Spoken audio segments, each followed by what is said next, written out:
হ্যাঁ, তুমি সামনে আস্তে আস্তে হাতটা হাতটা হাতটা হাতটা হাতটা সময় বয়ে যায়, কিন্তু কিছু মুহূর্ত হৃদয়ে খোদাই করা থেকে যায় চিরকাল। 16ই ফেব্রুয়ারি 2026। শিবনাথ বেরা মহাশয়ের পরিবারের কাছে এ এক মহেন্দ্রক্ষণ। ভক্তি যখন হৃদয়ের গভীর থেকে উঠে আসে, তখন ঈশ্বর আর দূরে থাকেন না।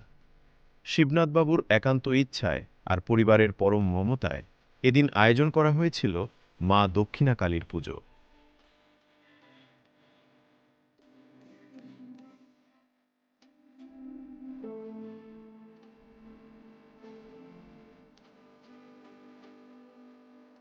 জায়গাটি কোনো মন্দির নয়, বরং শিবনাথবাবুর একমাত্র মেয়ে শর্মিলা আর জামাই নিলয় মল্লিকের বাড়ির ছাদ। কিন্তু সেই ছাদই সেদিন পরিণত হয়েছিল এক পুণ্যতীর্থে।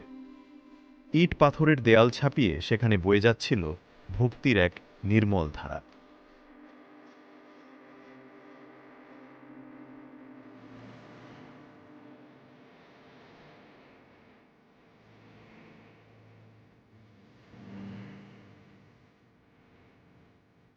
সন্ধ্যা ছটা, যখন গোধূলির আলো মিলিয়ে গিয়ে অন্ধকারের বুক চিরে জ্বলে উঠল পুজোর মঙ্গলদ্বীপ, তখনই শুরু হলো এক অলৌকিক যাত্রা।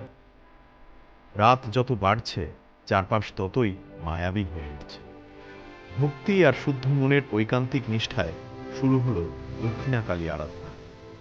শাস্ত্রীয় মন্ত্রোচ্চারণে চারদিকের বাতাস পবিত্র হয়ে ওঠে। মাকে আবাহন জানানো হলো ফল, ফুল আর ভক্তির নৈবেদ্য সাজিয়ে।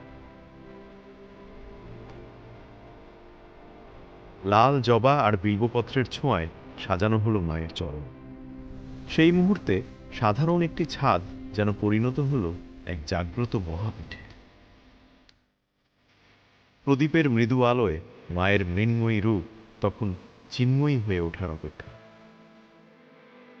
পুজোর মাঝেই শুরু হলো হোম বা যজ্ঞ।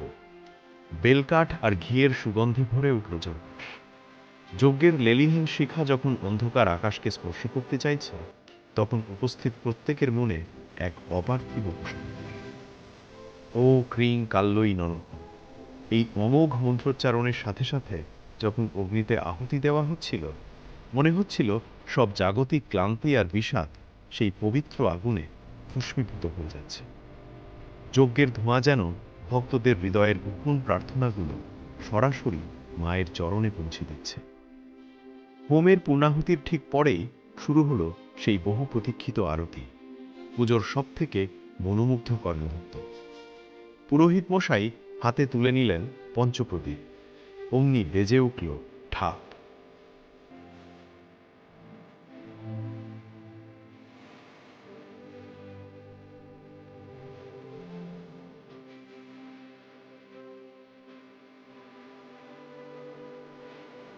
তারপরেই বেঁচে ওঠে বিদায়ের বাতি। চোখের জলে বিদায় জানাতে হয় মাকে।